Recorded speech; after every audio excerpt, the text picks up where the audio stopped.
मंगलम भगवान विष्णु मंगलम गरुणध्वज मंगलम पुंडरीकाक्ष मंगलाय तनोहरि। कृष्णाय वासुदेवाय हरये परमात्मने प्रणताक्लेशनाशाय गोविंदाय नमो नमः। नमस्कार, मैं हूं आचार्य विक्रमादित्य। आचार्य वाणी में आपका स्वागत है। और आज का हमारा विषय जो है वो मीन राशि वालों के लिए ग्रहों का योग मई के अंतिम भाग में किस प्रकार का रहेगा।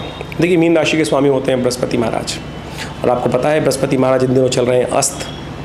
शुक्र वहाँ पे आके आपकी राशि में हो जाते हैं उच्च के, वो भी चल रहे हैं अस्त। और आपकी राशि से इस वक्त जो बैठे हैं वो तृतीय भाव में योग बना हुआ है। बृहस्पति वहाँ पर, सूर्य वहाँ पर, शुक्र वहाँ पर, त्रिग्रही योग बना हुआ है।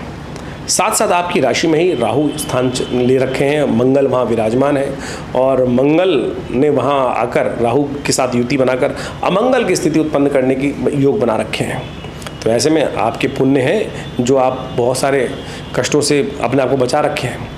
जब जितने ज़्यादा पुण्य जीवन में अच्छे होते हैं ना, तो ग्रहों का अशुभ प्रभाव भी हमें महसूस नहीं होता।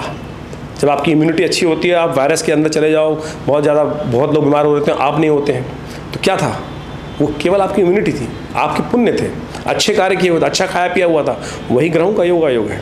इस वक्त आपकी मीन राशि वालों, आपके ग्रहों की स्थिति जो बड़ी विचित्र है। आप देखें, शनि महाराज कोने पर बैठ गए हैं जाके स्वग्रही होकर 12वें भाव में। जो शुभ ग्रह है, जो योग दे रहा है, वो 12वें भाव में जाकर वो जुर्माने कराने की स्थिति में बैठा हुआ है। तो आपको बड़ी सावधानी के साथ कार्य करने की ज़रूरत है। ऐसे में बस बृहस्पति का सहारा है। बृहस्पति बहुत जल्दी उदय होने वाले हैं आपकी राशि के, शुक्र बहुत जल्दी उदय होने वाले हैं, और ये आपको बहुत बढ़िया तरीके से पूरे वर्ष में लाभ देने के योग बनाएंगे। तो ऐसे में हम आपको बताएंगे पहले, लेकिन बात कर लेते हैं कि मई के अंतिम भाग में क्या उठापटक का योग है। ये त्रिग्रही का योग बनेगा, फिर चतुर्ग्रही का योग बन जाएगा, और यहीं पर 4 ग्रह एक साथ इकट्ठे हो जाएंगे। और इसके दृष्टिकोण से यदि आप बहुत सारे रिस्क वाले काम कर रहे हैं तो उनसे बचने का आपको प्रयास करना चाहिए। बाजार की जो काम करते हैं, जो शेयर मार्केट में काम कर रहे हैं, उनको भी सट्टे बाजार में बहुत सावधानी के साथ, फॉरवर्डिंग बिजनेस में सावधानी के साथ। ग्रह दिखाते हैं कि इस वक्त सोना चांदी बहुत तेज़ी से आगे बढ़ता दिखाई दे रहा है। गुड़ खांड इत्यादि, तेल इत्यादि में आग लगी हुई है, और जब आग लगी होती है, तेज बढ़ रहे होते हैं, तो ये झटका भी पड़ सकता है, और आपके भाग्य से कहीं ना कहीं कष्ट ना हो जाए, इसलिए सावधानी के साथ कार्य करें। सिलसिलेवार तरीके से समझें ग्रह के नक्षत्र क्या योग बना रहे हैं। 21 तारीख की हम बात करें, मंगलवार का अवसर, त्रयोदशी तिथि है, तुला में रहने अष्टम भाव में चंद्रमा विराजमान है, और ये चंद्रमा विराजमान होकर अननेसेसरी की एंजाइटी मन में बढ़ा सकते हैं, मन थोड़ा सा हीन कर सकते हैं। आपकी राशि के स्वामी बृहस्पति जो है अननेसेसरी गुस्सा बढ़ा सकते हैं। और गुस्सा ऐसे नहीं हो रहा है, जब हमारे सामर्थ्य में काम नहीं होता है, गुस्सा आदमी को तभी आता है कि जब उसके बस में कुछ नहीं चलता है। जब बस में सब कुछ हो तो फ्रस्ट्रेट थोड़ी होता है आदमी। तो यहाँ स्थिति है, आपको सब कुछ अपने बस में लाने का प्रयास करना है, शांत रहना है। शांत रहिए, माँ भगवती दुर्गा की उपासना करें। देखिए, आज छिन्नमस्तिका देवी की जयंती है, भगवती का ही एक स्वरूप है, और ये ऐसा दिव्य स्वरूप है कि जब शत्रु मान ना रहा हो और आपको लगातार आपके समझाने पर भी सही जगह ना कर रहा हो, वक्त हमारा खराब है, ठीक है, हम समझ रहे हैं, लेकिन सामने वाला यदि नाक से पानी ऊपर चला गया है, तब भगवती का ऐसा दिव्य स्वरूप है छिन्नमस्तिका।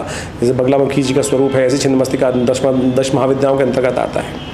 ये समस्त प्रकार से अनिष्टों को दूर करने वाला स्वरूप है। उनकी आराधना करें, उनको प्रसन्न करें, देखिए कल्याण के योग बनेंगे। नरसिंह जयंती है, भगवान विष्णु का एक दिव्य स्वरूप है। जब भक्त प्रहलाद पर अकट्ट इतनी दुर्लभ, विशेष तौर पे इतना दुखी स्थिति हो गई कि कभी पहाड़ से फेंक दें, कभी आग में जला दें, कभी कुछ और, कभी और त्रासदी उत्पन्न कर रहे हैं, तो जब भगवान को कहा, स्तंभ से भगवान उत्पन्न हो गए। सोचें भगवान की कृपा कितनी सुंदर तरह हो सकती है। तो ये शत्रुओं पर विजय प्राप्त करने का दिन है। तो इन दोनों स्वरूपों का ध्यान करें। छिन्नमस्तिका भगवती, नरसिंह भगवान की जयंती का सुंदर अवसर है। देखिए, आपके ग्रह में दिखाई दे रहे हैं भारी, इनका स्तवन कर आप अपने मन को शांत करेंगे, भगवान के आशीर्वाद से कल्याण के योग बनेंगे। रवि योग है, नए कार्य आरंभ करने के लिए दिन अच्छा दिखाई देता है। 22 तारीख का अवसर, बुधवार, चतुर्दशी तिथि। और देखिए, ग्रह स्थिति आपके लिए क्या है। मीन राशि वाला दुस्वाभाविकता है, हाँ ना की स्थिति है, कहीं केंद्रीकरण हो नहीं पा रहा, रुकाव आ नहीं पा रहा है। कहीं स्थिति एक ठीक करते हो तो क्या होता है, इस प्रकार की स्थितियां बनती दिखाई, डामाडोल स्थिति है। तो ऐसे में कैसे स्थिति ठीक होंगी।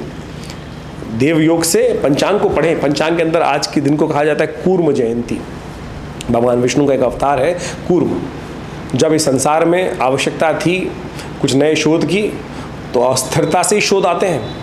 तो भगवान ने कूर्म रूप में अवतार लिया और अपने मदिराचल को विश्व अपनी कम कुमर पे स्थापित कर मथा संसार सागर को, और उसमें से 14 रत्न उत्पन्न कराए। तो आप भी स्थिरता लाइए, भगवान कूर्म का पूजन करें, भगवान शालिग्राम स्वरूप भगवान विष्णु का पूजन करें, उनका चरणामृत ग्रहण करें, विचारों में स्थिरता आएगी। स्थिरता आएगी, क्रोध कम होगा, तो देखिए नई सृजनता आप प्राप्त कर सकते हैं। इस प्रकार से ज्योतिष को समझने का प्रयास करें, ये सुंदर है। टोटकों में ना फंसे। आज लगे हैं लोग टोटके बताने के लिए, ऐसा कर लो वैसा कर लो, वैसे ये कर लेते हैं। और तो और ज्योतिष को इतना घृणित बना दिया है कई लोगों ने, इतनी बुरी स्थिति कर दी है। कोई कह रहा है कि दिव्यांग धो लो, कोई कह रहा है वितांग धो लो, क्या क्या उपाय। शास्त्र के दृष्टिकोण से समझो, शास्त्र बड़ा पवित्र है। इन ऐसे लोगों को जो ज्योतिष का नाम बदनाम करने का प्रयास करें, इनके चक्कर में ना फंसें। इसी तरीके से हम वैदिक ज्योतिष के अनुसार से, पौराणिक ज्योतिष के अनुसार से आप पंचांग के साथ जोड़ते हुए इन दिव्य उपायों को समझने का प्रयास करने तो बहुत सुंदर होगा। तो आप सब चीज़ों को समझते हुए कार्य करने का प्रयास करें। 23 तारीख का दिन बृहस्पतिवार का अवसर, पूर्णिमा तिथि विद्यमान है और साथ साथ वृश्चिक में चंद्रमा का पदार्पण हो रहा है। ये आपके लिए बड़ा अनुकूल योग बनता दिखाई दे रहा है। आप बृहस्पति के सम्मुख आकर चंद्रमा विराजमान हो गए हैं। गज केसरी योग भाग्य में आकर चंद्रमा विराजमान होकर थोड़े कमज़ोर है चंद्रमा, लेकिन भगवती का स्तवन करके सब ठीक हो सकते हैं। दुर्गा का स्तवन, महालक्ष्मी का स्तवन, यज्ञ पूजा पाठ जितनी करोगे ना, इन 3 दिनों में उतना लाभ प्राप्ति की योग गारंटी है हमारी। जी हाँ, गारंटी है हमारी। जितना आप पूजा पाठ सरल भगवान का स्तवन करोगे, दुर्गा जी का स्तवन करोगे, थोड़ा बहुत यज्ञ करोगे, ओम आइम ह्रीम क्लीम चामुंडाय विचे, ओम ह्रीम महालक्ष्मी नमः, इस मंत्र से थोड़ा सा यज्ञ पे 7 दिन जहाँ यज्ञ हो रहा है वहाँ सपोर्ट कर दीजिए। 3 दिन के अंदर अगर पहली स्थिति में परिवर्तन ना हो तो बात रही। ग्रह योग दिखाते हैं साफ तौर पर। देखिए इस दिन ग्रहों को समझें आप। आपकी राशि के अनुसार से शनि महाराज इन दिनों आपके 12वें भाव में चल रहे हैं, और ये आपकी राशि के अनुसार से यदि समझें तो एक तरह से मीन राशि वालों के लिए 7.5 चल रही है। और 7.5 भयावह है आपके लिए, बिल्कुल 7.5 भयावह है। कष्ट का कारण ही 7.5 है। और एक काम करें इस दिन, देव योग से एक सुंदर उपाय, लोगों ने पता भी नहीं होगा इसको। बुद्ध जयंती लोग करते फिरते हैं, बुद्ध भगवान की जयंती है, लेकिन इसके साथ साथ पीपल की जयंती है। पीपल का अश्वत्थ का पेड़ जो है उसकी भी जयंती है। और वो किसका पेड़ है? पीपल का। भगवान विष्णु का साक्षात स्वरूप माना जाता है, महालक्ष्मी का साक्षात उसमें वास होता है।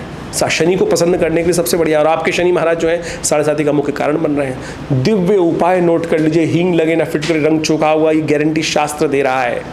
पिप्पलादाय नमः इस मंत्र का जप करते हुए एक काम करना है आपको कि सुंदर जगह ढूंढें, कोई पवित्र जगह ढूंढें, एक दिव्य पेड़ भगवान का स्वरूप से लेके आएँ, पीपल का पेड़, और उसको वहाँ रोपित करें। और 1-2 वर्ष तक, जब तक 7.5 चल रही है, नित्य प्रति पानी डाल दिया करो। रविवार को छोड़कर, बस रविवार को छोड़कर बाकी पानी डाल दिया करो। कुछ और करने की ज़रूरत नहीं है, कोई उठापटक करने की ज़रूरत नहीं है। देखिएगा भगवान की कृपा से आपको कितना सुंदर लाभ प्राप्त होगा। एक शनि का कुछ और करने की ज़रूरत ही नहीं है साहब। तो इसको नोट कर लीजिए, ये जयंती है पीपल की। और एक बात ध्यान रखिएगा, शनि महाराज इस वक्त आपको नुकसान देने के योग बना रहे हैं, तो ऐसे में ध्यान, और एक उपाय और कर सकते हैं, यम कलश दान।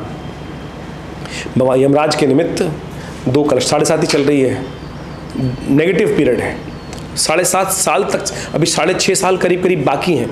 जी हाँ, तो ऐसे में आप कभी भी कोई एक्सीडेंट, चोट लग सकती है मीन राशि वालों। तो ऐसे में 1 वर्ष तक अपने आप को सिक्योर करने के लिए क्या करना है, 2 कलश ले लीजिए और उसमें जल भर लीजिए।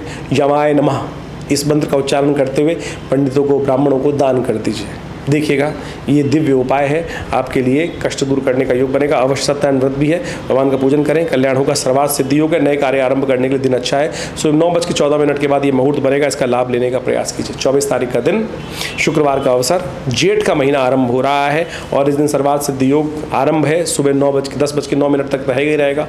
नए कार्य आरंभ करने हो तो इसका दिन का लाभ लेते हुए कार्य कर लेंगे। ग्रह आपके बिल्कुल अनुकूल बने हुए हैं। उपाय वही है, हमने कहा 2-3 दिन तक बिल्कुल चमत्कार, आप भाग्य पे दाव लगा सकते हैं। माँ भगवती दुर्गा महालक्ष्मी का पूजन करें, थोड़ा यज्ञ कर लें। देखिए वारे न्यारे करने के योग साक्षात बनते दिखाई दे रहे हैं। इसको हल्के मत लीजिएगा। एक दिन आपने निकाल दिया, आज नहीं, कल नहीं किया तो आज कर लीजिए। देखिए 24 तारीख का दिन आपके लिए अनुकूल दिखाई देता है। 25 तारीख की बात कर लेते हैं। शनिवार का अवसर है, द्वितीया तिथि है और धनु में चंद्रमा प्रवेश करते दिखाई दे रहे हैं। लेकिन सुबह सुबह बहुत सुंदर तरीके से प्रशस्त रहेगा माल समय आपका। दोपहर के बाद भी लाभ की स्थिति, सम्मान की में वृद्धि की स्थिति बनती दिखाई दे रही है, लेकिन थोड़े खर्चे बढ़ने के योग बन सकते हैं। थोड़ा खर्चों को कंट्रोल करते हुए कार्य करने की ज़रूरत है। नारद जयंती है, भगवान विष्णु का स्तवन करने का दिवस है। नारद जी से संवाद में भगवान विष्णु ने कहा था एक बार, भगवान ने, जब नारद जी ने प्रश्न किया कि भगवान आपका वास कहाँ है, तो भगवान ने कहा, योगी जो विशेष तौर पर कहा जाता है शास्त्र के दृष्टिकोण से, इस खास वाक्य को भगवान ने कहा कि ना तो मैं इस संसार में साकेत में रहता हूँ, ना योगियों के हृदय में रहता हूँ। मद भक्ता यत्र गायन्ते तत्तिष्ठामि नारद, कि मेरा जब भगवान का कहाँ वास करते हैं, जहाँ उनका गायन होता है, जहाँ उनका स्तवन होता है, जहाँ उनके भक्त उनको याद करते हैं, भगवान वही। भगवान शंभू ने भी यही प्रश्न किया जब कहा गया समस्त देवता जब भगवान विष्णु की तलाश में जाने लगे, तो भगवान शंभू ने कहा, शिव ने कहा, ईश्वर सर्वव्यापक सर्वत्र समाना। अरे कहाँ जाने की ज़रूरत है, यहीं ध्यान करो, भगवान विष्णु का उपस्थित हो जाएंगे। और भगवान वहीं उपस्थित हुए, तो समझे कि भगवान तो सब जगह वास है, हमको उसको स्तवन करना है। ये मति भ्रम जो है ना, जगह जगह इधर से भटक के उधर, उधर से भटक के इधर, इधर से भटक के उधर। आज देखो कहाँ कहाँ लोग भागते चले जा रहे हैं, एंटरटेनमेंट कर रहे हैं, पूजन थोड़ी कर रहे हैं। आप छुट्टियों, गर्मियों की छुट्टियों में उठाकर कहते हैं हम केदारनाथ जा रहे हैं, जाइए, बिल्कुल बढ़िया जाइए, लेकिन जो स्थिति है वहाँ जाकर लोग क्या कर रहे हैं, तो हम सब चीज़ों को समझते हुए धर्म क्या है, अधर्म क्या है, वो चीज़ें हम सबको समझनी चाहिए। तो आज सब चीज़ें आनंद भाव से, जो कहा गया ना, मुँह को कहाँ ढूंढे रे भैया, मैं तो तेरे पास है, ना मैं मंदिर ना मैं गिरजा। इस बात को ध्यान रखें, भगवान तो वही हैं, आपके हृदय में वास करते हैं। तो आप इस बात का ध्यान रखते हुए कार्य करेंगे तो बहुत सुंदर, सीमा में जितना हो, सामर्थ्य में हो, उतना करने का प्रयास कीजिए। धन्यवाद, अच्छा होगा आपके लिए। 26 तारीख का दिन बहुत सुंदर आपके लिए दिखाई देता है, रविवार का अवसर है, तृतीया तिथि विद्यमान है, भद्रा है। इस दिन नए कार्यों का आरंभ करने से बचना चाहिए। सुबह 6:32 से लेकर शाम के 6:06 तक भद्रा रहेगी। चतुर्थी व्रत है इस दिन। ग्रह नक्षत्रों के दृष्टिकोण से आपके नक्षत्र यदि समझें तो आपके लिए कहीं ना कहीं मार्ग प्रशस्त दिखाई दे रहा है। कार्यों को फल आपको पूर्ण मिलेगा, इसलिए पूर्ण निष्ठा से तटस्थ होकर काम करें। अगर तटस्थ होकर नहीं काम करेंगे, गलत काम करेंगे तो उसका गलत नतीजा होगा। ग्रह ऐसा दिखाते हैं, क्षय नहीं होगा कर्म, तो उसका लाभ प्राप्ति चाहते हैं तो पूरा सत्यनिष्ठ होकर करें। सुबह सुबह गणेश जी का स्तवन करें, आपके लिए अच्छा रहेगा। इस वक्त बृहस्पति महाराज सूर्य के कारण से अस्त हैं, तो सुबह सुबह सूर्य को भी जल भी दें, और थोड़ा सा लोटे में, तांबे के लोटे में जल लेकर थोड़ा सा उसमें रोली डालकर, एक पीला पुष्प डालकर, कनेर का पुष्प डाल सकें तो बहुत अच्छा है। और भगवान को अर्घ्य दें, कल्याण होगा, कष्ट दूर होंगे। 27 तारीख का अवसर, चतुर्थी तिथि उपदया तिथि के रूप में विद्यमान है। ग्रह परिवर्तन की तरफ जाएंगे और ये परिवर्तन आपके लिए सुंदर रास्ता बनाएंगे। देख लीजिएगा, सुबह जितनी मेहनत करेंगे शाम को लाभ के योग बनेंगे, अवश्य अवश्य बनेंगे। ये तटस्थ है, योग के अनुसार से, दृष्टिकोण से योग है। भगवती दुर्गा की आराधना करें। दुर्गा दुर्गा आर्तिशमनी, दुर्गा पद निवारणी, दुर्गमच्छेदनी, दुर्ग साधनी, सर्वमंगल मांगल्ये शिवे सर्वार्थ साधिके शरण्ये त्र्यंबके, जो भी मंत्र याद है, माँ भगवती दुर्गा की उपासना करें, भगवती का नाम लें, कार्य आरंभ करें, दिन अच्छा रहेगा। और सुंदर तरीके से माँ भगवती दुर्गा पार्वती जी का स्थान ध्यान कर कर उनका पूजन करके दिन आरंभ करना आपके लिए सबसे प्रकार से सफलता का योग बनाता दिखाई दे रहा है। 28 तारीख का दिवस मंगलवार, पंचमी तिथि, और ग्रह का योग आपके लिए गजकेसरी योग निर्माण अभी भी कर रहा है, और ये आपके लिए बहुत अच्छा योग बन रहा है। लाभ के योग हैं, प्रशस्त योग हैं, संत महात्माओं की सेवा करें। और देखिए, ये बुढ़वा मंगल का योग पड़ रहा है, जेठ का महीना चल रहा है, पंचमी तिथि, ये पहला मंगल पड़ा है, बुढ़वा मंगल। तो इस बुढ़वा मंगल पे क्या हुआ था, हनुमान जी ने भगवान राम के सबसे पहले अपने जीवन में दर्शन किए थे, आनंद हो गया था, समस्त मनोरथ सिद्ध हो गए थे भगवान की अनुकंपा। तो हम भी कोशिश करें बड़े सुंदर तरीके से, जहाँ भी कथा होती है, हनुमान भगवान राम की कथा होती है, वहाँ हनुमान जी अवश्य जाते हैं, इस बात का ध्यान रखना चाहिए।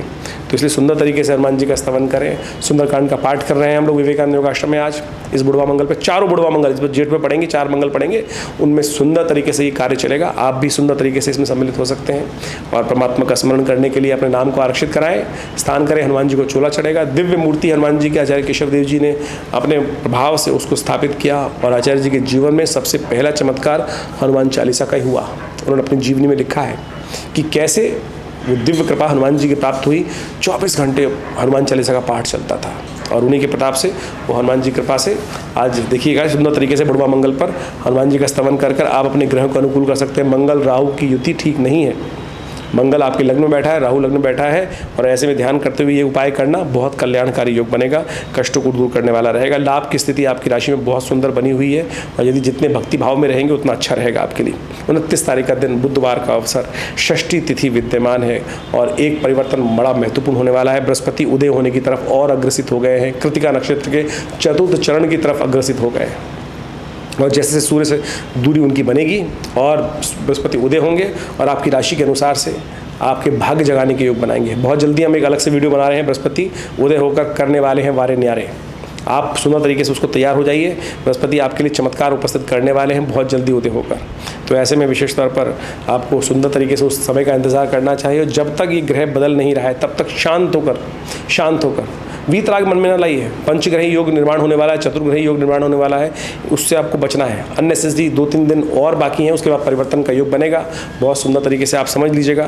बृहस्पति को तब तक शक्ति दें, दुर्गा जी की उपासना करें, देखिए कल्याण के योग बनेंगे। 30 तारीख का दिवस बृहस्पतिवार का अवसर, सप्तमी तिथि कालाष्टमी, इस दिन योग है। ग्रह नक्षत्र आपकी राशि के अनुसार से थोड़ा सा भारी है। चंद्रमा 12वें भाव में जाके बैठ गए हैं और ये अननेसरी खर्चे बढ़ा रहे हैं, अननेसरी जुर्माने कर सकते हैं, थोड़ी मस्तिष्क स्थिति खराब कर सकते हैं। तो ऐसे में शांत होकर काम समझें, शांति के साथ काम करना बहुत ज़रूरी है।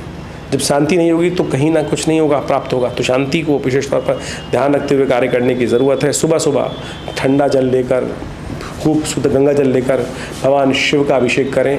देखिए उसकी कृपा से कालाष्टमी है, भगवान काल भगवान का पूजन करके सुंदर तरीके से लाभ के योग बन सकते हैं आपके।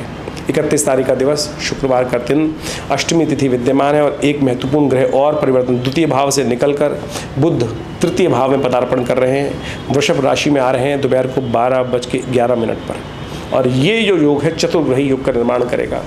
आने वाले जो कुछ दिन हैं जो है ये विशेष तौर पर जब हतोत्साहित हो जाता है, कार्य व्यक्ति सही दिशा में कर रहा होता है लेकिन रिजल्ट नहीं आ रहे होते, नुकसान पे नुकसान होने के योग बन रहे हो, तो वीतरागिता, संन्यास, महाभाव, कुछ नहीं है संसार में रखा, कहीं ना कहीं ऐसे भाव मन में उत्पन्न हो जाते हैं। कुछ नहीं रखा, चिंता ना करें, बहुत जल्दी परिवर्तन का योग है। 2 जून से बृहस्पति उदय हो रहे हैं, नई शक्ति का संचार करते दिखाई दे रहे हैं, सब बदल देंगे आप।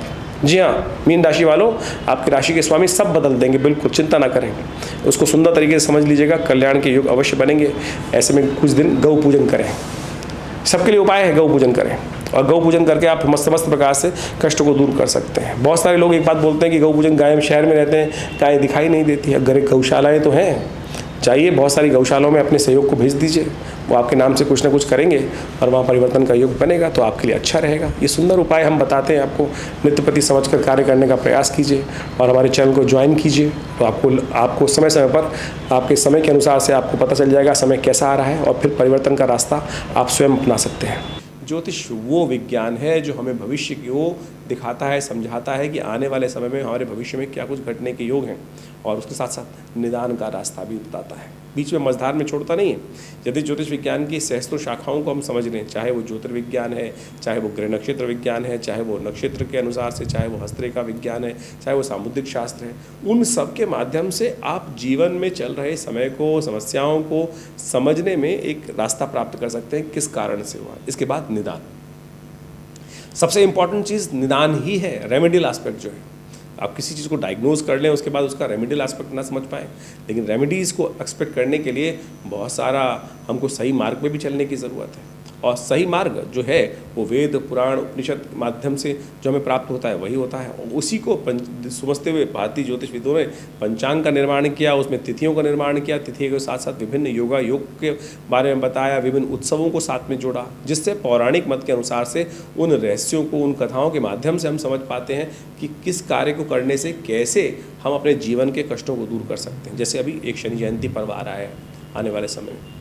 शनि जयंती वो पर्व है, विशेष तौर पर कहा जाता है कि शनि आमतौर पर जीवन में कई कष्ट देने के योग देता है, लेकिन शास्त्र में यदि शनि स्तोत्र को सुने तो उसके अंदर एक लाइन आती है, तुष्टो ददासी वै राज्यम रुष्टो हर्षि तत्क्षणात्। लेकिन अब समस्या यह है कि यानी जब शनि प्रसन्न हो जाए तो बहुत बिल्कुल एक क्षण के अंदर राज्य दे दें, और यदि अनिष्ट करने रुष्ट हो जाए तो सब कुछ अनिष्ट कर दें एक सेकंड में ही। रुष्टो ददासी तुष्टो ददासी वही राज्यम रुष्टो हरसि तत्क्षणात्, एक क्षण के अंदर ही सब हर लें। अब इसको ठीक करने के लिए शास्त्र में क्या, शनि को प्रसन्न करने के लिए विभिन्न शास्त्र में, उपनिषद इत्यादि में बहुत सारे रास्ते बताए गए हैं। शनि जयंती के बारे में हम बात कर रहे हैं, तो आने वाले शनि जयंती के अवसर पर ऐसे विशेष तौर पर योग बनते हैं। लेकिन आज समस्या क्या होगी कि शनि के लिए बहुत सारे लोग तेल पे तेल दान करने के लिए अनेक प्रकार की व्यवस्था बनाते हैं, और जाके शनि को स्नान करने के लिए तेल पर तेल 10-10 की 3-3 20-20, एक तो ऐसे ज्योतिषी महाराज के या टीवी पे आके बोल रहे थे कि 100 टीन शनि पे चढ़वा दीजिए, और बड़ी से बड़ी मूर्तियाँ शनि की हमने स्थापित करवा दी हैं लोगों की। शनि को बड़ा करने से नहीं, हम अपने विशेष तौर शनि को तो छोटा करने की ज़रूरत है। शनि को जितना बड़ा करके बनाएंगे ना, शनि उतना ज़्यादा व्यापक अपना प्रभाव उत्पन्न करेगा। शनि को छोटा करें। शनि की मूर्तियाँ शास्त्र में कहीं वर्णित नहीं की हैं। शास्त्र के अनुसार से तो प्रधान देवताओं की उपासना करने के विधान बताए गए हैं, शिव का, सूर्य का, विष्णु का, दुर्गा का, गणेश का, इन्हीं के रूप में देवताओं को प्रतिष्ठित किया जाता है, उनके द्वारा ही मार्ग प्रशस्त होता है। जितने शिव के अंश हैं उन सब के अनुसार से उनको पूजन करने का प्रयास करें। अभी शनि जयंती की आज जो आ रही है उस दिन हमने भी विवेकानंद योगाश्रम में बड़ा सुंदर कार्यक्रम रखा कि हम कई सालों से ये व्यवस्था चलती है कि शनि जयंती के दिन आप सबसे श्रेष्ठ काम करें, क्योंकि हनुमान जी को शनि का आशीर्वाद जब से मिला कि जो हनुमान जो का भक्त होंगे शनि उनको कभी नष्ट नहीं देंगे, शनि कभी भी उनका अनिष्ट नहीं करेंगे। तो हमने इस आने वाली 6 जून को जो शनि जयंती है उस दिन 100 पाठ हनुमान चालीसा के विवेकानंद आश्रम में रखे, आनंद भाव से 8 घंटे तक ये सुंदर कार्यक्रम चलेगा। शनि ग्रह शांति महायज्ञ रहेगा और इन सब विभिन्न मंत्रों का, शनि के स्तोत्रों का, शनि की नामावली का, शनि के वैदिक मंत्रों का, सबका उसके अंदर समाविष्ट करके सुंदर तरीके से यज्ञ किया जाएगा। और उस दिन आप सब भी अपने शनि ग्रह के दुष्प्रभाव को दूर करने के लिए, अनिष्ट को दूर करने के लिए सुंदर तरीके से यज्ञ में पधार सकते हैं। ज्योतिष विज्ञान के माध्यम से यह है निदान का तरीका। निदान सरलता से किया जाए, आनंद भाव से, भक्ति से किया जाए, और जहाँ भक्ति होगी, विश्वास होगा, उस कष्ट का निवारण करना बड़ा आसान होगा, आनंद भाव से होगा। तो आप चीज़ों को समझते हुए और सब कार्य करते हुए यदि इन सब भक्ति भाव के माध्यम से, दान के माध्यम से, यज्ञ के माध्यम से, मंत्र जप के माध्यम से ग्रहों का निदान करेंगे तो वो आपके लिए सबसे श्रेष्ठ रहेगा। और ऐसे में एक बात और समझें कि जो हम कई बार ज्योतिष के माध्यम से हर बार हम आपके साथ रहते हैं, ये हम गोचर के प्रभाव को आपको समझाने का प्रयास करते हैं, ग्रहों का परिवर्तन गोचर में किस प्रकार से हो रहा है। लेकिन इसके साथ साथ आपकी जन्मपत्री जो एक मुख्य विषय है, गोचर में तो ग्रहों का प्रभाव पूरे विश्व में एक से ही हो रहा है, लेकिन उन सब पर अलग अलग प्रभाव पड़ेगा जो जिस लेवल पर है। आप समझें कि एक छोटा व्यक्ति है, रिक्शा चलाने वाला व्यक्ति है, तो उसके अनुसार से ग्रह का प्रभाव होगा। एक वही व्यक्ति जो है, उसी प्रकार का व्यक्ति बहुत बड़े पद पे बैठा हुआ तो उस पर अलग प्रकार प्रभाव होगा। यानी जिस प्रकार के लेवल पर आप हैं, जन्मपत्री जिस प्रकार की आपकी है, जब जन्म समय है उसके अनुसार से ग्रह योगों का आपका योग बना हुआ है, उसके अनुसार से गोचर का प्रभाव आपको समझने को, देखने को मिल सकता है।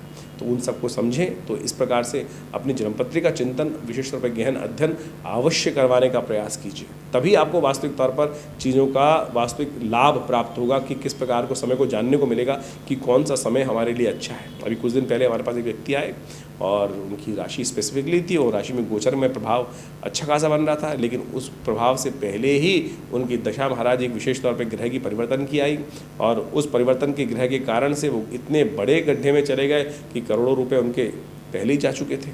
तो वो समझे कि मतलब हमने अध्ययन गोचर को तो समझने का प्रयास किया, गोचर के बाद उस काफ़ी ज़्यादा नीचे के आने के बाद उन्होंने रिकवरी भी बहुत कर ली ग्रह पर गोचर के परिवर्तन से। लेकिन आप समझो कि मूल जन्मपत्री को समझना बहुत ज़रूरी है। मूल जन्मपत्री को समझकर वास्तविक तौर पर हम समझ सकते हैं कि ग्रहों की अवस्था वास्तविक तौर पर आपके लिए गोचर में किस लेवल का प्रभाव उत्पन्न करने वाली है। इसके लिए आप विशेष तौर पर इन सब विषयों को अच्छे समझने का प्रयास करेंगे तो अच्छा रहेगा। दिल्ली में विवेकानंद योगाश्रम लगातार पिछले करीब 60-70 सालों से सुंदर कार्य योग, प्राकृतिक चिकित्सा, अध्यात्म के क्षेत्र में, विशेष तौर पर ज्योतिष के क्षेत्र में, पराविद्याओं के क्षेत्र में कार्य कर रहे हैं हम लोग। और हमारे आश्रम के माध्यम से इन सब कार्यों में शोध कर विभिन्न प्रकार से हमने विभिन्न पुस्तकों का निर्माण किया है और विभिन्न पुस्तकों का प्रकाशन भी किया है और विभिन्न प्रकार से भारतीय संस्कृति के विभिन्न आयामों पर रिसर्च ओरिएंटेड ऑर्गेनाइजेशन हमारे आचार्य श्री केशव जी महाराज के सानिध्य में कार्य अब भी कर रहा है। यज्ञ के क्षेत्र में नित्य प्रति 8 घंटे यज्ञ किया जाता है। तो आप सब भी इस संस्थान से जुड़ सकते हैं और बहुत सारे कार्य का लाभ ले सकते हैं। हर रोज़ करीब 8 घंटे यज्ञ होता है। रविवार के यज्ञ में सादर आप सब लोग आमंत्रित हैं और इस जेठ के महीने में हर मंगलवार पर सुंदर कांड का सुंदर पाठ रहेगा, मंगल ग्रह शांति यज्ञ रहेगा, शनि जयंती का अवसर आएगा, उसमें शनि ग्रह शांति महायज्ञ का सुंदर आयोजन रहेगा। तो आप सब इन समस्त कार्यक्रमों में सम्मिलित हों, आप भगवान प्रसन्न होंगे आप पर और कष्टों को दूर करने का योग बनाएंगे।